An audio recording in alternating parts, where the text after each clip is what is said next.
अगला क्वेश्चन आपका कह रहा है प्रकाशीय फाइबर किस सिद्धांत पर कार्य करता है। तो इसका राइट आंसर होगा ऑप्शन डी, पूर्ण आंतरिक परावर्तन। प्रकाशीय फाइबर जो है वो पूर्ण आंतरिक परावर्तन यानी कि टोटल इंटरनल रिफ्लेक्शन के सिद्धांत पर कार्य करता है। Option D is right answer हो जाएगा इस क्वेश्चन का। अगला क्वेश्चन आपसे कह रहा है कि ऑप्टिकल फाइबर का आविष्कार किसने किया था। राइट आंसर इसका क्या होगा आप कमेंट में बता सकते हैं। इसका राइट आंसर होगा option B, Narendra Kapany. Optical fibre का आविष्कार नरेंद्र कपानी ने किया था। Option B is right answer हो जाएगा इस क्वेश्चन का। अगला क्वेश्चन कह रहा है लेंस किससे बनता है। तो इसका राइट आंसर होगा ऑप्शन बी, फिलेंट कांच से। लेंस जो है वो फिलेंट कांच से बनता है। फिलेंट कांच, फिलेंट नामक कांच होता है, उसका लेंस बनाया जाता है। Option B is right answer हो जाएगा इस क्वेश्चन का। अगला क्वेश्चन कह रहा है कि उत्तल दर्पण जिसे कॉन्वेक्स और अवतल दर्पण जिसे कॉनकेव मिरर कहते हैं, ये किसके उदाहरण है। इनका राइट आंसर पूछ रहा है आपसे, उत्तल और अवतल दर्पण का उदाहरण किसके हैं ये पूछ रहा है। तो इसका राइट आंसर हो जाएगा ऑप्शन बी, गोली दर्पण के उदाहरण है ये, गोली दर्पण के। Option B is right answer हो जाएगा आपका इसका। अगला क्वेश्चन आपसे कह रहा है कि निम्नलिखित में से कौन एक संक्रमण धातु नहीं है। क्वेश्चन को ध्यान दीजिए, नहीं है। क्वेश्चन में नहीं लगा होता है और आप हाँ में टिक करके चले आते हैं, इस पे विशेष ध्यान दीजिए। एक संक्रमण धातु नहीं है पूछ रहा है, तो एक्टिनियम है, बोरियम है, आजमियम है या रेडियम है। बताइए इसका राइट आंसर क्या होगा। इसका राइट आंसर होगा ऑप्शन डी, रेडियम। रेडियम जो है वो एक संक्रमण धातु नहीं है। Option D is right answer हो जाएगा इस क्वेश्चन का। अगला क्वेश्चन आपसे कह रहा है क्वेश्चन नंबर 7 कि निम्नलिखित में से किसमें सिल्वर नहीं होता है। इसमें भी देखिए क्वेश्चन में नहीं कह रहा है कि सिल्वर नहीं होता है। बताइए इसका राइट आंसर क्या होगा। German silver, horn silver, Ruby silver या लूनर सिल्वर। तो इसका राइट आंसर होगा ऑप्शन ए, जर्मन सिल्वर।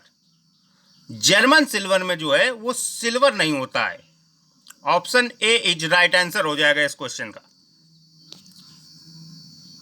अगला क्वेश्चन आपसे कह रहा है आरएन। आरएन जो है वो किस तत्व का रासायनिक चिन्ह है। रेडियम का है, रेडान का है या रीनियम का है या रूथीनियम का है। बताइए इसका राइट आंसर क्या होगा। आप कमेंट में इसका राइट आंसर बता सकते हैं। इसका राइट आंसर होगा ऑप्शन बी, रेडान। आरएन ये जो चिन्ह दिया हुआ है ये रेडान का रासायनिक चिन्ह है, क्योंकि सभी तत्व के रासायनिक चिन्ह होते हैं, ये रेडान का है। Option B is right answer हो जाएगा इस क्वेश्चन का। अगला क्वेश्चन आपसे कह रहा है कि उस एकमात्र धातु का नाम बताइए जो जीवाणु रोधी होते हैं। जीवाणु रोधी होते हैं वो धातु कौन सी है पूछ रहा है आपसे। बताइए इसका सोडियम होगा, एल्युमिनियम होगा, लोहा होगा या कॉपर होगा। इसका राइट आंसर क्या होगा आप बता सकते हैं। इसका राइट आंसर होगा ऑप्शन डी, कॉपर। कॉपर एकमात्र ऐसी धातु है जो जीवाणु रोधी होती है, जीवाणु का इस पर असर नहीं पड़ता है, copper. Option D is right answer है इस क्वेश्चन का। अगला क्वेश्चन आपसे कह रहा है कि पीतल किसकी मौजूदगी में निरंतर रहने से वायु में रंगहीन हो जाता है। रंगहीन पूछ रहा है, रंगहीन यानी कलर खत्म कर देता है, रंगहीन। बताइए ऑप्शन इसका ए कह रहा है एल्युमिनियम फॉस्फाइड, बी कह रहा है हाइड्रोजन सल्फाइड, सी कह रहा है हाइड्रोजनित वेपर, डी कह रहा है एल्यूमिनियम सल्फाइड। बताइए इसका राइट आंसर क्या होगा। इसका राइट आंसर होगा ऑप्शन बी, हाइड्रोजन सल्फाइड। पीतल जो है वो हाइड्रोजन सल्फाइड की उपस्थिति में वायु में रंगहीन हो जाता है। Option B is right answer हो जाएगा इस क्वेश्चन का। सारे ही क्वेश्चन वेरी वेरी इंपॉर्टेंट है। सारे ही क्वेश्चन पिछली परीक्षाओं से, जो पुलिस की परीक्षाएं हुई हैं, एसआई की परीक्षाएं हुई हैं, पुलिस की जितनी भी परीक्षाएं हुई हैं, वो सभी से छांट के ये क्वेश्चन लाए गए हैं। इसलिए सारे ही क्वेश्चन वेरी वेरी इंपॉर्टेंट है। सेशन को लास्ट तक देखते रहिए, आपका वर्दी पहनने का सपना पूरा हम कराएंगे। अगला क्वेश्चन आपसे कह रहा है कि व्यापार में कितने चक्र होते हैं। चक्र पूछ रहा है, व्यापार में कितने चक्र होते हैं। 4 चरण, 5 चरण, 7 चरण, या ऑप्शन डी कह रहा है 8 चरण। बताइए इसका राइट आंसर क्या होगा। इसका राइट आंसर होगा ऑप्शन ए, व्यापार में जो है वो 4 चरण होते हैं। 4 चरण, 4 चरण कहें या 4 चक्र कहें, option A is right answer हो जाएगा इस क्वेश्चन का। अगला क्वेश्चन आपसे कह रहा है कि भारतीय अर्थव्यवस्था में शिथिल काल क्या है। शिथिल काल क्या है भारतीय अर्थव्यवस्था में, ये पूछ रहा है आपसे। तो आपका ऑप्शन ए कह रहा है मार्च से अप्रैल, बी कह रहा है सितंबर से दिसंबर, सी कह रहा है जनवरी से जून, या डी कह रहा है फरवरी से अप्रैल। बताइए इसका राइट आंसर क्या होगा। इसका राइट आंसर होगा ऑप्शन सी, जनवरी से जून। जनवरी से जून का जो काल होता है वो भारतीय अर्थव्यवस्था का शिथिल काल होता है, शिथिल काल। अगला क्वेश्चन आपसे कह रहा है कि मुद्रा के रूप में व्यक्त किया गया किसी वस्तु का मान क्या कहलाता है। ऑप्शन ए कह रहा है मूल्य कहलाता है, बी कह रहा है मांग कहलाता है, सी कह रहा है उपयोगिता कहलाता है, डी कह रहा है मुद्रा का मान कहलाता है। बताइए इसका राइट आंसर क्या होगा। इसका राइट आंसर होगा ऑप्शन ए, मूल्य। मुद्रा के रूप में व्यक्त किया गया किसी वस्तु का मान जो है वो मूल्य कहलाता है, मूल्य। ये सारे ही क्वेश्चन वेरी वेरी इंपॉर्टेंट है। Option A is right answer है इस क्वेश्चन का। अगला क्वेश्चन आपसे कह रहा है कि भारत में सबसे अधिक दाल का उत्पादन किस राज्य में होता है। बताइए इसका तो आंसर आपको पता होना चाहिए। ऑप्शन ए कह रहा है बिहार, बी कह रहा है राजस्थान, सी कह रहा है मध्य प्रदेश, या डी हो जाएगा महाराष्ट्र। बताइए इसका राइट आंसर क्या होगा। इसका राइट आंसर होगा ऑप्शन सी, मध्य प्रदेश। भारत में सबसे अधिक दाल का उत्पादन मध्य प्रदेश में किया जाता है, मध्य प्रदेश में। Option C is right answer हो जाएगा इस क्वेश्चन का। अगला क्वेश्चन आपसे कह रहा है कि भारतीय बैंकों की अधिकतम शाखाएं कहां हैं। ऑप्शन ए कह रहा है कि बांग्लादेश में, बी कह रहा है श्रीलंका में, सी कह रहा है रूस में, या डी यूनाइटेड किंगडम यानी यूके में। बताइए इसका राइट आंसर क्या होगा। इसका राइट आंसर होगा option D. Option D is right answer हो जाएगा इस क्वेश्चन का, क्योंकि भारतीय बैंकों की अधिकतम शाखाएं यानी ज्यादातर शाखाएं यूके में है, यूनाइटेड किंगडम में है। Option D is right answer हो जाएगा इस क्वेश्चन का। अगला क्वेश्चन आपसे कह रहा है कि अंतरराष्ट्रीय बैंकिंग से लेन देन में जो स्विफ्ट का फुल फॉर्म क्या है। अंतरराष्ट्रीय बैंकिंग से जो लेन देन किया जाता है स्विफ्ट के द्वारा, उसका फुल फॉर्म पूछ रहा है। वेरी वेरी इंपॉर्टेंट क्वेश्चन है ये। तो इसका राइट आंसर है option B. Option B is right answer है। स्विफ्ट का जो फुल फॉर्म होता है वो society for world wide inter bank financial telecommunication होता है। Option B is right answer है इस क्वेश्चन का। अगला क्वेश्चन आपसे कह रहा है कार्यपालक द्वारा बनाए गए कानूनों को क्या कहते हैं। बताइए अधिमान्य विधान कहते हैं, कानून का शासन कहते हैं, प्रशासनिक विधि कहते हैं, या डी प्रत्यायोजित विधान कहते हैं। बताइए इसका राइट आंसर क्या होगा?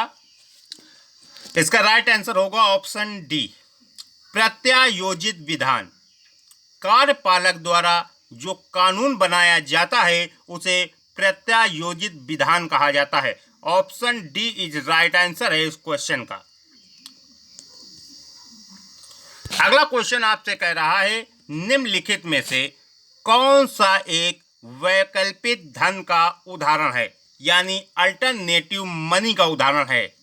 करेंसी नोट, बी सिक्के, या सी चेक, या डी बंद पत्र। बताइए इसका राइट आंसर क्या होगा? इसका राइट आंसर होगा ऑप्शन सी, चेक। चेक जो है वो एक वैकल्पिक धन का उदाहरण है, यानी अल्टरनेटिव मनी का उदाहरण है cheque. Option C is right answer है इस क्वेश्चन का। अगला क्वेश्चन आपसे कह रहा है ग्रीन बैंकिंग।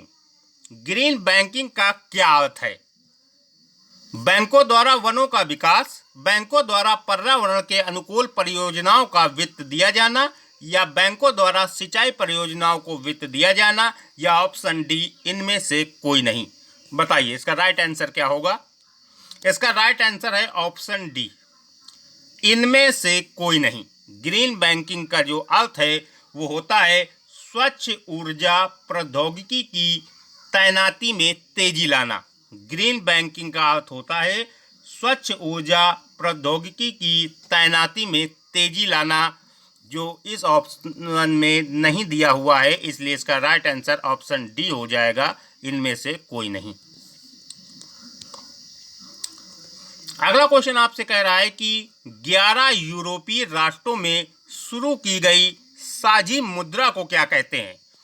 11 यूरोपीय राष्ट्रों द्वारा शुरू की गई जो साझी मुद्रा है उसको क्या कहते हैं, ये पूछ रहा है आपसे। ऑप्शन ए कह रहा है यूरो पाउंड, ऑप्शन बी कह रहा है यूरो, ऑप्शन सी कह रहा है यूरो डॉलर, ऑप्शन डी कह रहा है इनमें से कोई नहीं।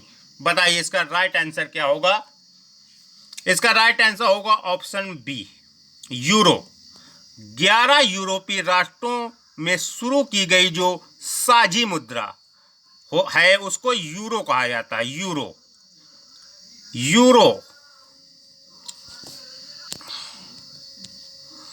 अगला क्वेश्चन आपसे कह रहा है कि जीएसटी परिषद में कितने सदस्य होते हैं?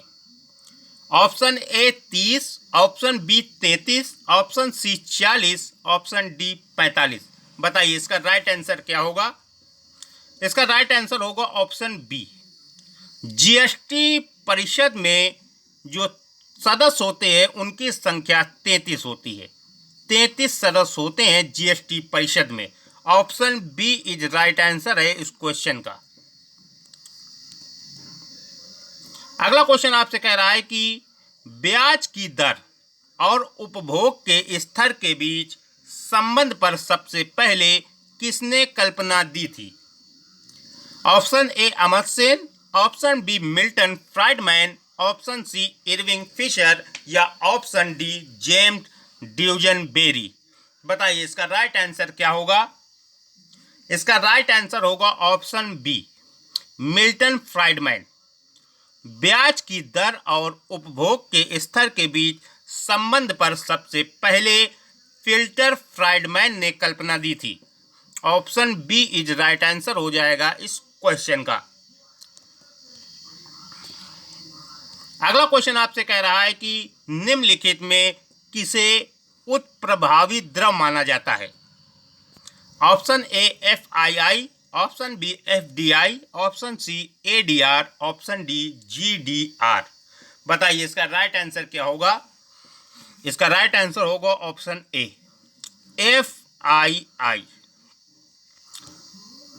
उत्प्रभावी द्रव माना जाता है इसे। Option A is right answer है इस क्वेश्चन का। अगला क्वेश्चन आपसे कह रहा है कि विश्व व्यापार संगठन की स्थापना कब हुई थी? Option A 1995, option B 1997, option C 1999, या ऑप्शन डी 2000 में। बताइए इसका राइट आंसर क्या होगा? इसका राइट आंसर होगा option A. Option A is right answer होगा इस क्वेश्चन का। विश्व व्यापार संगठन की स्थापना 1995 में की गई थी। 1995 में। Option A is right answer है इस क्वेश्चन का। Thanks for watching. सेशन पसंद आया तो लाइक करें, शेयर करें एंड चैनल पर नए हैं तो चैनल को सब्सक्राइब करके बेल आइकन जरूर दबा दें ताकि आपको हमारी वीडियो की नोटिफिकेशन सबसे पहले प्राप्त हो। थैंक्स, मिलते हैं अगली क्लास में।